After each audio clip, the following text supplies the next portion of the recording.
this is now another year of Knotfest Australia, and just while I've got it, thank you for bringing the band, the brand, just everything over to our shores. I feel like it seems to be everywhere, all around the world now. How does Australia separate it from everywhere else that you do bring it to?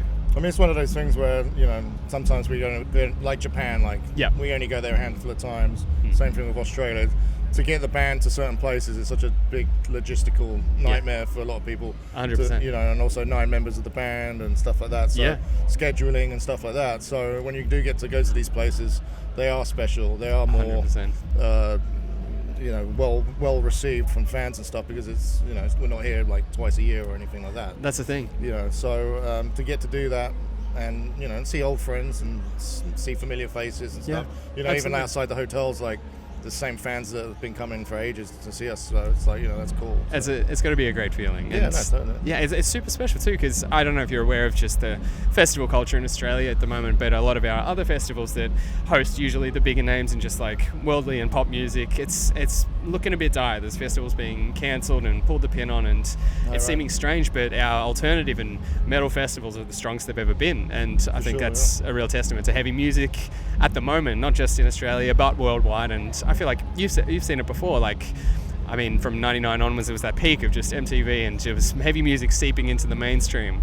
And I feel like there's elements of it again with the Grammys, and we're seeing like Knuckledust and Spirit Box and just all this youth coming up and just breaking in again. Do you feel like there's a similar strange feeling going on? I mean, I definitely think in times there's always that, you know, it's we're in a world now where, you know, not less bands like using amplifiers or something like that. Just say like even to technology within music and stuff like that, and that's it. You know, but then there'll be that peak band that will turn up and they'll have like their dad's old vintage amp, and they'll be on stage and people will be like, "Whoa, what is this? It's so new and fresh," or whatever, you know. That's it. So I think that you know, throughout time, there's always going to be those type of things. Yeah. But I think at the moment, a lot, especially in the pop industry and stuff like that, there's now more maybe producers or songwriters that are taking influences from, you know, the metal world and stuff like that, and bringing that into the forefront. 100%, yeah. For me, you know, I think that's a great thing, that more people get to understand metal and be like, oh, I'll listen to another band, you know, and that opens the door for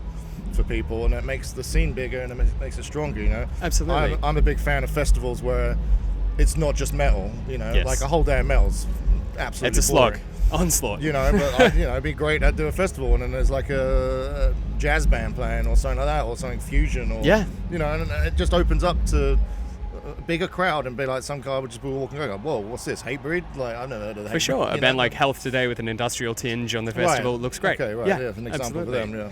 But yeah, like you said, it's a weird feeling that is coming back, and like you said, with the real amps and things, there's this weird resurgence of just traditional hardcore in Australia at the moment. A band called Speed. I'm not sure if you're familiar with. Dude with the flute. Absolutely, dude with the flute. It's good to hear you're familiar with our pride and joy at the moment. I grew up in like the hardcore scene in London when I was a kid. Yeah. And I'd be playing with bands like Knuckledust, Stampin Ground and stuff like that. And those type of bands now are like, you know, everyone's like in their 50s, got families, settled down. So like hardcore for me now is kind of, at the end of that would be like Madball or something like that. So it's great to see bands like Hatebreed are still going, you know, because they've been going for a very long time. So. 100%. And I'm seeing for the first time in like a decade, kids are rolling out with Marshall cabs, and they're bringing their amps back into live shows, into the local scene, and it's breathing a bit of fresh air. And I feel this nostalgia and this just really refreshing feeling of a new wave coming over, and heavy music just back on top again. And I mean, it's I don't know, like when I was growing up studying guitar and stuff like that, you know, I'd always look up to like Dimebag Darrell, and I'd always check like magazines out, see what his rig was and stuff like that, you know. And you know, I think the last 10 years it's been to a point where people were putting up fake cabs and stuff like that. You didn't even know what was on stage anymore, you know. And like, you know, I think it's coming back now, where people are starting to put the amps up again, and you know, I don't know, I just feel like it's like going to a Motörhead gig. If anyone ever had the chance to go see Motörhead live, absolutely, it was an assault, you know. And 100%. I feel like that's something that with Slipknot, like, you know, we're so much going on stage that you can't even just, like, you can look at one guy for like 10 seconds and all of a sudden you're like, whoa, what's going on there? Exactly. You know, and I think that's, you know, an important part of, you know, music. 100%. And for people to see, literally that many people on stage holding it in together, sounding as good as you do.